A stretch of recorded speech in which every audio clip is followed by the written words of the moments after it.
Hey everyone, so today we're going to be working on Libero in a 6-2 rotation.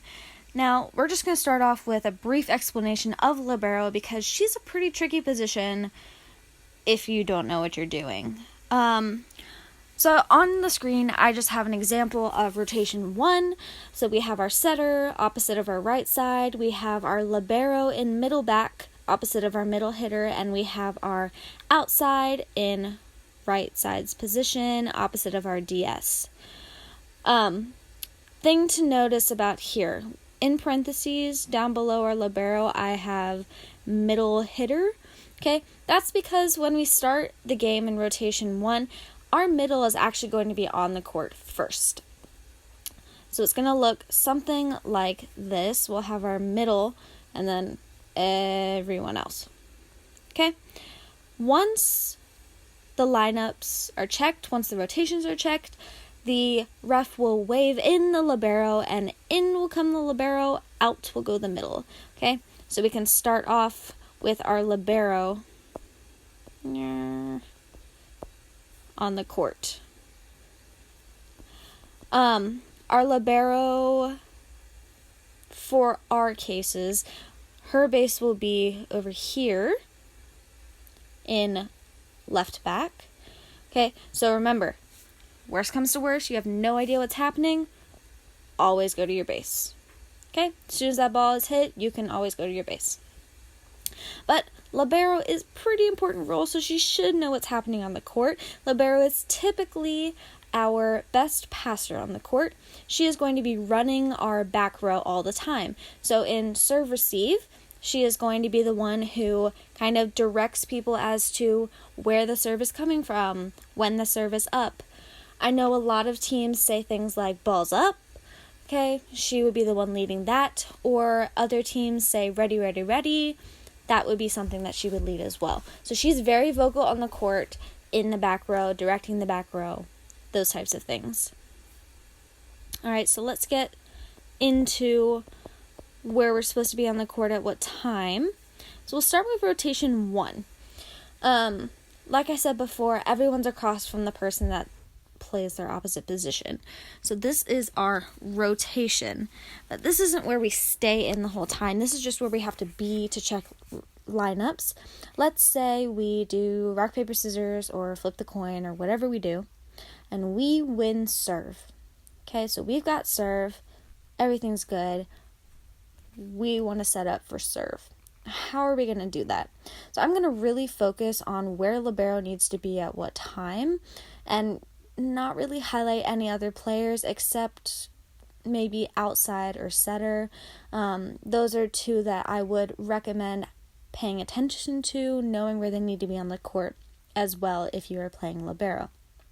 So we're going to start off in rotation 1. We're going to have our setter serving, so I'm just going to draw an S down there. She's just going to be our server. She's kind of out of the way, so we don't really need to worry about her. Front row, I don't want us to worry about, okay? We're not front row. We don't need to worry about that.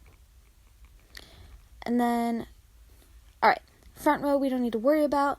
So we are going to worry about libero. Libero is starting middle back, okay? We've got our DS over here. We don't need to worry about her either. When we are in serve, all we have to do is we can get as close as possible to each other because we're just going to sprint straight to our base. DS is going to go to her base. Setter's going to go to her base. So everyone's just going to go to base as soon as that ball is hit. Pretty self-explanatory, pretty easy. Serve receive is where it gets a little bit harder. So we'll set up for serve receive. All right. So let me set this up for serve receive. We've got our setter, who is all the way over here. Okay, we're going to pull her to the side. We're not really going to worry about her either. We've got our outside, who's going to be pulling down to play back row with us. Okay, we're still middle back because we're still in rotation 1.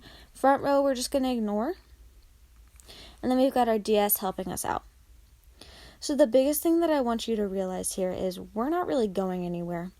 until that ball is sent back over. So the ball is served at us, we pass that hit, then we send that ball back over, and we're going to go to base.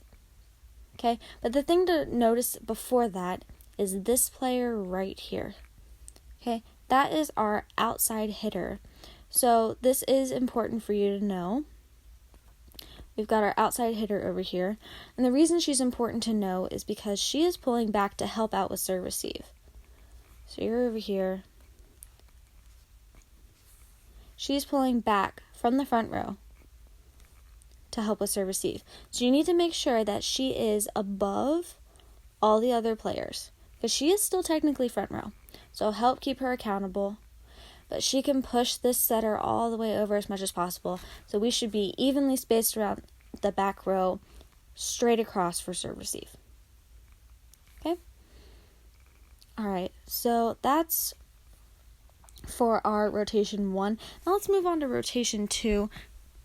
This is a little bit different. We're in a different spot, so this makes it a little bit interesting. We're going to start off just by looking at our rotation. So you notice we've rotated.